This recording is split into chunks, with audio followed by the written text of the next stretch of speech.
Assalamualaikum warahmatullahi wabarakatuh. Di sini saya Ayu Nurwidianingsih dengan NIM 230701810 akan menjelaskan ANAFA 2 jalur. Sebelumnya kita sudah belajar apa itu ANAFA 1 jalur dan bagaimana mengerjakannya.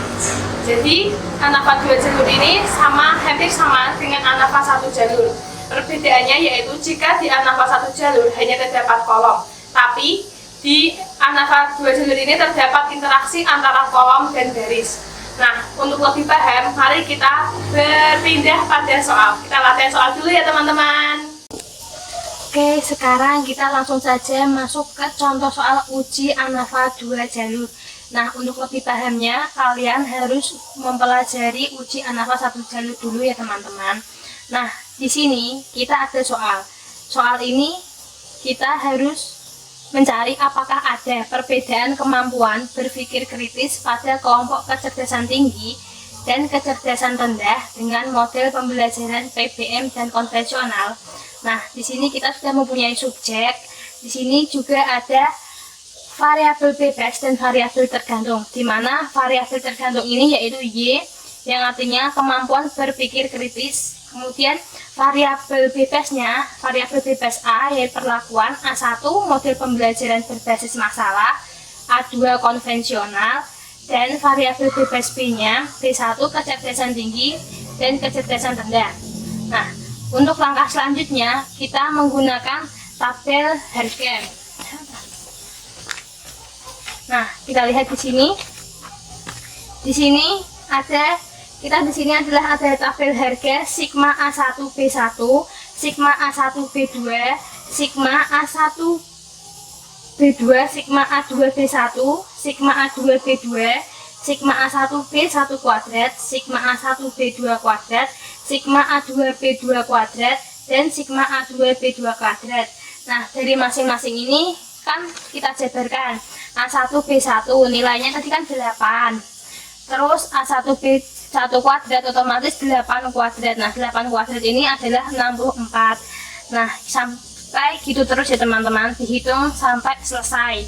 Kemudian setelah kita setelah mendapatkan hasil ini, menghasilkan sigma A1 B1 hasilnya 96,5, sigma A1 B1 kuadrat 782,25, A1 B2 hasilnya jumlahnya yaitu 75,5, dan selanjutnya setelah itu kita membuat membuat tabel harga sigma N1, sigma Y1, sigma Y1 kuadrat, dan Y bar atau Y rata-rata. Nah, di sini A1 B1 banyaknya yaitu adalah 12 karena dari A1 B1 ini jumlahnya adalah 12 subjek. Nah, untuk sigma Y1 ini adalah jumlah keseluruhan 8 ini ya, 8 tambah 7 tambah 7,5 tambah 8 tambah 8,5 dan seterusnya menghasilkan 96,5. Nah, untuk sigma Y1 kuadrat ini tinggal hasilnya sigma Y1 ini terus dikuadratin, berarti 96,5 dikali 96,5 hasilnya adalah 782,25. Untuk sigma YI kuadrat ini hasilnya rumusnya yaitu NI kali XI plus NJ kali XJ dibagi dengan NI plus NJ. Nah, itu nanti hasilnya adalah 6,23, dan Y rata-rata yaitu Y rata-rata dari A1 B1. Nah, untuk A1 B2, A2 B1, A2 B2 ini caranya sama ya teman-teman. Nah, di sini yaitu ada sigma atau N total. N totalnya berarti 12 tambah 11 tambah 11 tambah 12 sama dengan 46. Dan dihitung seterusnya seperti itu. Nah, langkah selanjutnya kita adalah menghitung jumlah kuadrat. Jumlah kuadrat yang pertama kali akan kita hitung yaitu jumlah kuadrat total, di mana rumusnya adalah sigma YT kuadrat dikurangi dengan sigma YT kuadrat dibagi dengan N total. Kita tadi udah menghitung YT kuadrat yaitu jumlahnya adalah 1965 ini ya teman-teman. Kemudian sigma YT kuadrat ini 289 ini dari ini 289 kuadrat per NT. NT ini adalah jumlah keseluruhan, yaitu 46. Berarti menghasilkan 149,33. Setelah kita menghitung JKT atau JK total, kita lanjut ke menghitung jumlah kuadrat A. Di sini rumusnya ini, Y sigma YI kuadrat dibagi dengan NI dikurangi sigma Y total kuadrat dibagi dengan N total. Nah, dari ini, rumus ini nanti kita akan menghasilkan 56,54. Kemudian setelah menghitung JKA, kita menghitung JKB atau jumlah kuadrat B, di mana rumusnya yaitu sigma YJ kuadrat dibagi dengan NJ dikurangi sigma Y total kuadrat dibagi dengan N total. Nah, yaitu di sini sigma YJ-nya ini yaitu 96,50 tambah 75,50 kuadrat bagi 23 ditambah dengan 73,50 tambah 43,50 kuadrat dibagi dengan 23 dan dikurang ini ya teman-teman, dikurangi 289 kuadrat dibagi dengan 46 dan hasilnya yaitu 65,76.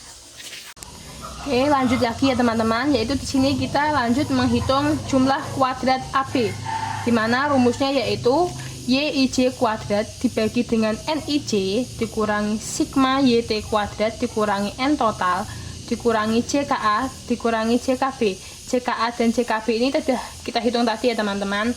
Nah, ini tinggal kita substitusikan ke rumus. Ini berarti tinggal 96,50 kuadrat dibagi dengan 12 ditambah 75,50 kuadrat dibagi dengan 11 ditambah 73,50 kuadrat dibagi 11 tambah 43,50 kuadrat dibagi 12 dikurangi 289 kuadrat dikurangi 46 dikurangi 56,54 dikurangi 65,76. Nah, ini tadi udah kita hitung ya, 56,54 dan 65,76 nya. Nah, dari hasil semua ini kita mendapatkan hasil yaitu 5,06. Nah, setelah menghitung JKAB, kita lanjut menghitung JK dalam. JK dalam ini rumusnya yaitu sigma YI dikurangi sigma YT kuadrat dibagi NT sama dengan yaitu 149,33 dikurangi 56,54 tambah 65,76 tambah 5,06. Nah, di sini kan tadi ini tadi dihasilkan oleh dari JK total. JK total dikurangi dengan JKA tambah JKB tambah JKAB. Nah, gitu ya teman-teman. Kemudian mendapatkan hasil 21,97. Selanjutnya kita menuju ke tahap berikutnya, yaitu kita menghitung derajat kebebasan. Nah, yaitu derajat bebas masing-masing sumber varian. Yang pertama, kita menghitung derajat bebas total. Di sini N total tadi kan jumlahnya 46 dikurangi 1 ini udah ketentuan ya teman-teman. Berarti tinggal 46,1 sama dengan 45.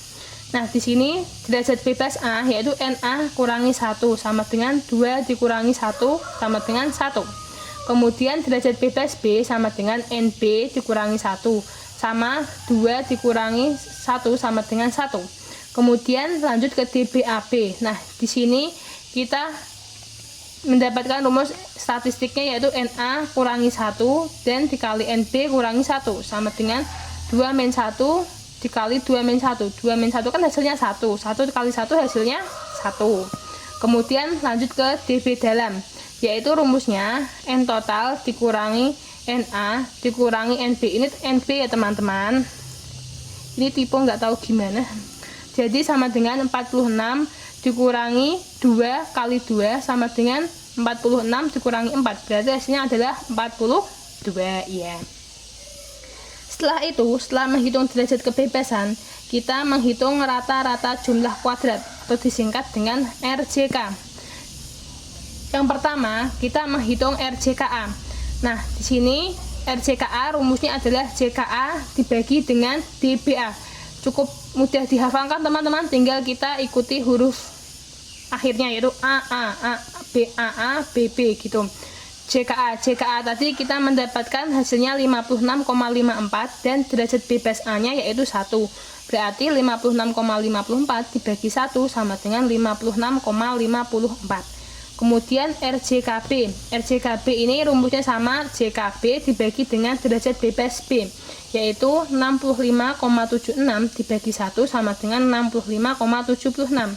Kemudian RJKAB sama dengan JKAB dibagi DBAB sama dengan 5,06 dibagi dengan 1 sama dengan 5,06. Lanjut ke RJK dalam, yaitu JK dalam dibagi dengan DB dalam sama dengan 21,97 dibagi dengan 42 sama dengan 0,52. Nah, setelah kita menghitung rata-rata jumlah kuadrat, di sini kita akan menghitung harga FH antar A, FH antar B, dan interaksi AB dengan rumus yaitu ini. Nah teman-teman, FHA sama dengan RJKA dibagi dengan RJK dalam, yaitu RJKA nya tadi kan 56,54, kemudian RJK dalamnya 0,52, berarti 56,54 dibagi dengan 0,52 adalah 108,73. Selanjutnya kita menghitung FHB sama dengan RJKB dibagi dengan RJK dalam sama dengan 65,76 dibagi dengan 0,52 dan menghasilkan 126,46. Selanjutnya, setelah menghitung FHA dan FHB, kita akan menghitung FHAB, yaitu rumusnya RJKAB dibagi dengan RJK dalam sama dengan 5,06 dibagi dengan 0,52 sama dengan 9,73. Nah, setelah ini kita membuat tabel bantu ANAFA. Nah, tabel bantu ANAFA. Tabel bantu ANAFA ini seperti ini ya teman-teman. Jadi ini sumber uraian, sumber variannya ini antar A, antar B, interaksi A, dalam, dan total. Kemudian JK jumlah kuadrat yang telah kita hitung tadi, DB derajat kebebasannya, RJK, dan F hitung serta F tabel. Nah, F tabel ini kita dapatkan dari kita membaca derajat kebebasannya menggunakan tabel distribusi F. Nah, dan menghasilkan 4,06. Nah, dari sini kita dapat membuat kesimpulan, yaitu kesimpulannya perbedaan yang pertama, perbedaan antar A. Diketahui antar A pada alfa 0,05 diperoleh dengan F hitung lebih besar dari F tabel, sehingga dapat diberi kesimpulan terdapat perbedaan kemampuan berpikir kritis mahasiswa yang diberikan model pembelajaran PBM dan konvensional. Kemudian perbedaan antar B, tadi kan sudah dihitung. Dilihat dari tabelnya ini, berarti F hitung lebih besar dari F tabel atau 126,406 lebih besar dari 4,06, sehingga H0 ditolak dan mendapatkan kesimpulan ada perbedaan kemampuan berpikir kritis mahasiswa pada kecerdasan tinggi dan kecerdasan rendah. Kemudian pengaruh interaksi AB. Diketahui interaksi AB pada alfa 0,05 diperoleh harga F hitung lebih besar dari F tabel. Nah, F hitungnya tadi 9,73 lebih besar dari 4,06, sehingga H0 ditolak.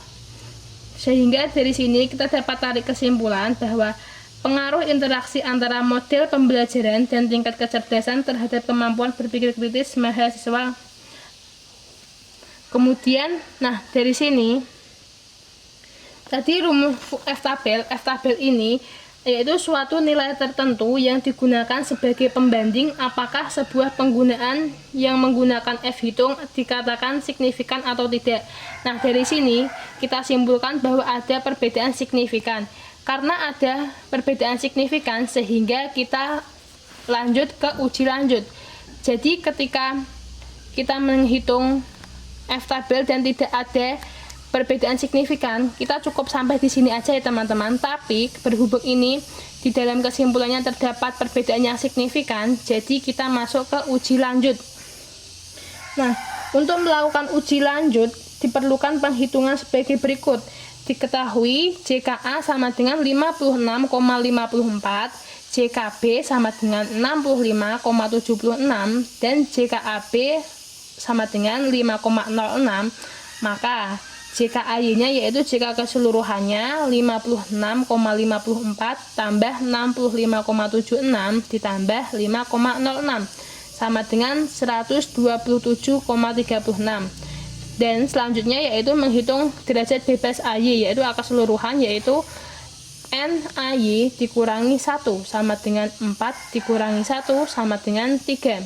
Kemudian RJKAY yaitu JKAY dibagi dengan derajat bebas AY sama dengan 127,36 dibagi dengan 3 menghasilkan 42,45. Lanjut ke R menghitung. Nah, di sini diketahui RJKDY sama dengan RJKD sama dengan 0,52 dan derajat bebas dalam yaitu 42 nilainya. Sehingga F hitungnya yaitu RJKAY dibagi dengan RJKDY sama dengan 42,45 dibagi dengan 0,52 dan menghasilkan 81,63. Setelah itu, karena F hitung lebih besar dari F 0,05342 atau 81,63 lebih besar daripada 2,83, dapat disimpulkan bahwa terdapat perbedaan rata-rata keempat perlakuan pada masing-masing sel. Nah, setelah ini kita melakukan uji lanjut menggunakan uji Skef dengan rumus MDIJ sama dengan akar dari K-1 kali dengan F tabel dikali dengan RJK dalam dikali dengan 1/NI plus 1/NJ ya teman-teman. Berarti tinggal kita substitusikan, yaitu dengan akar dari 4 kurangi 1 hasilnya 3, 4,06, 0,52 dan 1/12 tambah 1/11. Ini kita samakan dulu penyebutnya sehingga menjadi 23 dibagi dengan 132. Setelah ini kita hitung dan mendapatkan hasil yaitu 1,05. Nah, setelah ini kita buat tabel rata-rata. Nah, seperti ini ya teman-teman tabel rata-ratanya. Tabel rata-rata dari PBM yaitu 8,04 dan rata-rata dari kecerdasan digit interaksi dengan konvensional yaitu 6,68. Kemudian yang ini kecerdasan rendah dengan BBM 6,86, kemudian kecerdasan rendah dengan konvensional 3,63 dan rata-rata totalnya dihitung dengan cara yang sama. Kemudian setelah menghitung tabel rata-rata, mendapatkan tabel rata-rata, kita lanjut ke perbedaan rata-rata pada masing-masing sel, di mana di sini A1B1 tidak ada. Kemudian A1B2 yaitu 8,04 dikurangi 6,86 sama dengan 1,18. Kemudian A2B1 8,04 dikurangi 6,68 sama dengan 1,36. Kemudian 6,86 dikurangi 6,68 sama dengan 0,18. Dan di sini A2B2 nya yaitu 6,86 dikurangi dengan 3,63 sama dengan 3,23. Dan di A2B1 dengan A2B2 yaitu 6,68 dikurangi 3,63 sama dengan 3,05. Nah, setelah mendapatkan perbedaan rata-rata ini, kita dapat menarik kesimpulan dengan menggunakan kriteria pengujian. Adapun kriteria pengujiannya yaitu jika MDIJ lebih besar dari MD, maka ditolak. H0-nya ditolak. Kemudian kita dari sini dapat menarik kesimpulan yaitu yang pertama, uji hipotesis perbedaan Y antara kelompok dan A1B1 dan A2B1. Nah, dari sini kita lihat MDIC lebih besar dari A1 B1 min A2 B1. Otomatis 1 atau 1,36 lebih besar dari 1,05. Sehingga H0-nya ditolak. Karena H0 ditolak, maka dapat ditarik kesimpulan bahwa ada perbedaan rata-rata kemampuan berpikir kritis antara kecerdasan tinggi yang diajar secara dengan metode PBM dan metode konvensional. Kemudian yang uji hipotesis perbedaan Y antara kelompok A1 B2 dan A2 B2. MDIC lebih besar dari A1 B2 A2 B2 atau 3,23 lebih besar dari 1,05. Karena kriterianya seperti jadi H0 ditolak, atau kesimpulannya ada perbedaan rata-rata kemampuan berpikir kritis antara kelompok kelas yang memiliki kecerdasan tinggi yang diajar dengan metode konvensional dan kecerdasan rendah dengan metode konvensional. Selanjutnya yaitu uji hipotesis perbedaan Y antara kelompok A1 B2 dan A2 B1. Karena MDIC lebih kecil dari A1 B2 A2 B1 atau 0,18 kurang dari 108, maka H0 diterima. Atau kesimpulannya, tidak ada perbedaan rata-rata kemampuan berpikir kritis antara kelompok yang memiliki kecerdasan rendah dengan model PBM dengan kecerdasan tinggi dengan metode konvensional. Selanjutnya, uji hipotesis perbedaan Y antara kelompok A1 B1 dan A1 B2. MDIC lebih besar dari A1 B1 A1 B2 atau 1,18 lebih besar dari 1,05, sehingga H0 ditolak. Ini bukan diterima tapi ditolak. H0 ditolak, atau kesimpulannya ada perbedaan rata-rata kemampuan berpikir kritis antara kecerdasan tinggi yang diajar menggunakan metode PBM dan kecerdasan rendah dengan metode konvensional. Kemudian kesimpulan selanjutnya yaitu uji hipotesis perbedaan Y antara kelompok A2 B1 dan A2 B2.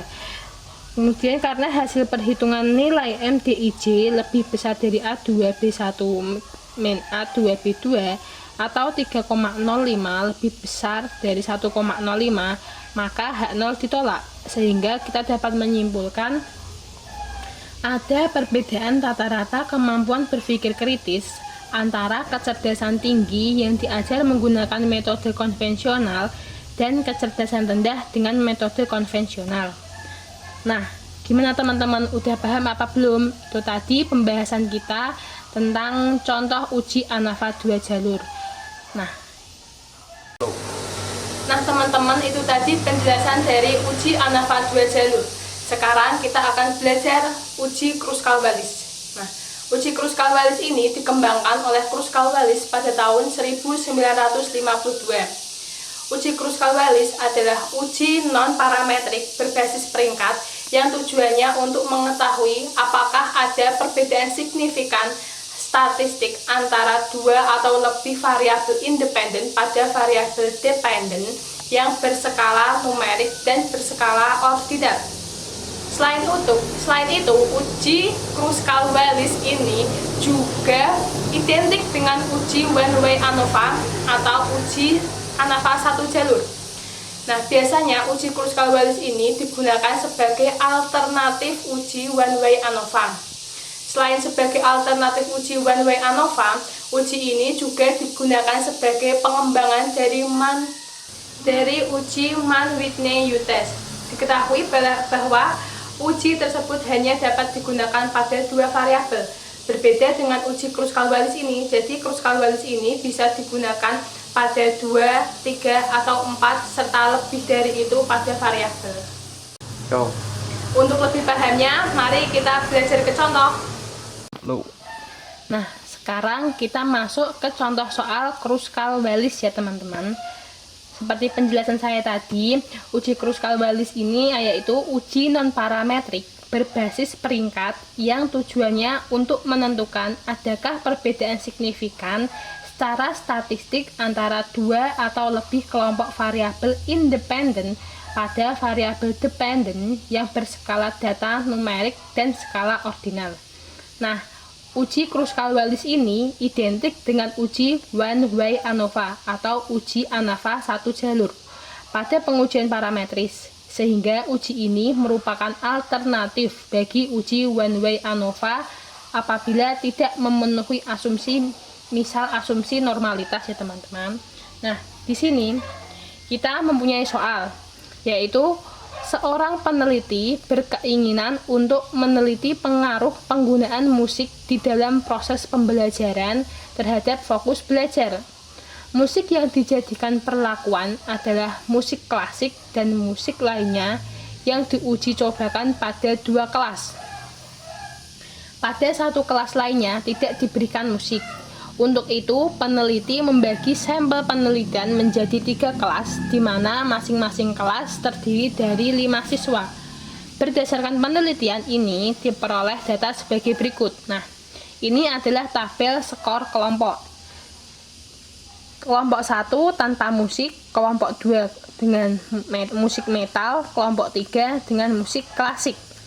Nah, ini subjeknya. Langkah pertama, kita harus melakukan hipotesis penelitian dengan H0. Tidak ada perbedaan median antara kelompok 1, 2, dan 3. Kemudian, hipotesis H1, ada perbedaan median antara kelompok 1, 2, dan 3.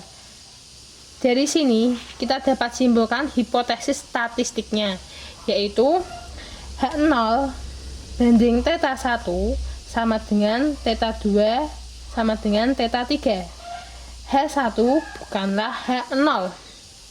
Nah, setelah ini setelah menentukan hipotesis penelitiannya, kita lakukan yaitu kita mencari peringkat data dengan menggunakan tabel, yaitu seperti ini ya teman-teman. Nah, skor data kita urutkan.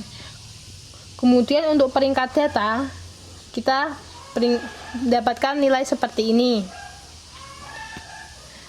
Nah, setelah mendapatkan peringkat data dengan menggunakan tabel bantu, kita mencari harga sigma R1, sigma R2, dan sigma R3 dengan menggunakan tabel bantu. Nah, seperti ini ya teman-teman. Kelompok 1 di sini sudah ada Y1R1, kelompok 2 Y2R2, kelompok 3 Y3R3. Nah, setelah mendapatkan hasil seperti ini, kita jumlahkan sigma R1. Sigma R1 yaitu 5,5 tambah 10 tambah 7,5 tambah 13 tambah 3,5 menghasilkan nilai 39,5. Kemudian di kelompok 2 jumlah R2-nya yaitu 3,5 tambah 5,5 ditambah 2 tambah 5,5 tambah 1 menghasilkan 17,5. Kemudian di R3-nya 13 ditambah 10 tambah 13 tambah 15 tambah 10 menghasilkan nilai 61. Nah, selanjutnya kita lanjut ke tahap berikutnya, yaitu menghitung harga Kruskal-Wallis. Nah, untuk menghitung harga Kruskal-Wallis, kita mempunyai rumus seperti ini ya teman-teman. Setelah mendapatkan rumus seperti ini, kita tinggal substitusikan yang sudah diketahui di sini. Kan rumusnya H sama dengan 12 dibagi N kali N plus 1 terus dikali dengan sigma RJ kuadrat dibagi NC dikurangi 3 kali N plus 1. Nah, setelah itu kita substitusikan, yaitu 12. N besarnya ini adalah jumlah totalnya. Jumlah totalnya kan tadi ini kan segininya 5. 5 kali 3 berarti kan 15. Berarti 15 dikali N plus 1 yaitu 15 plus 1. Kemudian RJ yaitu ranking totalnya yaitu 39,5 kuadrat untuk R1 dibagi dengan 5 jumlahnya. Kemudian 17,5 itu R2 dikuadratkan dibagi dengan 5 ditambah 61,5 kuadrat itu juga dibagi 5, kemudian dikurangi 3 kali 15 plus 1. Kemudian ini H sama dengan 0,05 dikali 312,05 ditambah 61,25 ditambah 744,20 dikurangi dengan 48. Setelah ini kita hitung, yaitu mendapatkan nilai harga Kruskal-Walisnya yaitu 7,875. Nah, setelah mendapatkan harga Kruskal-Walis, langkah selanjutnya yaitu kita mencari harga derajat bebas dengan rumus DF sama dengan K-1, yaitu K-nya 3. 3 ini dari subjeknya yaitu kelompok 1, 2, dan 3, berarti 3 dikurangi 1 sama dengan 2. Nah, setelah itu harga ini dikonsultasikan dengan distribusi K kuadrat sehingga menghasilkan nilai 5,99. Nah, setelah mendapatkan nilai ini, setelah kita distribusikan menggunakan distribusi K kuadrat, kita tarik kesimpulan, yaitu karena hasil perhitungan H lebih besar dari X 0,052 atau 7,875 lebih besar dari 5,99, maka H0 ditolak, sehingga kita dapat tarik kesimpulan bahwa ada perbedaan rata-rata median antara kelompok tanpa musik, musik rock, dan musik klasik. Nah, itu tadi adalah contoh pembahasan tentang Kruskal-Walis ya teman-teman. Selanjutnya, jika ada pertanyaan, kalian bisa tanyakan di kolom komentar. Semangat belajar teman-teman. Dah. Nah teman-teman, itu tadi penjelasan dan contoh dari uji Kruskal-Walis. Nah, kalau ada pertanyaan atau belum paham, bisa komen di kolom komentar ya. Jangan lupa belajar. Nah, untuk penjelasan dari SPSS-nya nanti akan dijelaskan oleh kelompok saya selanjutnya. Terima kasih.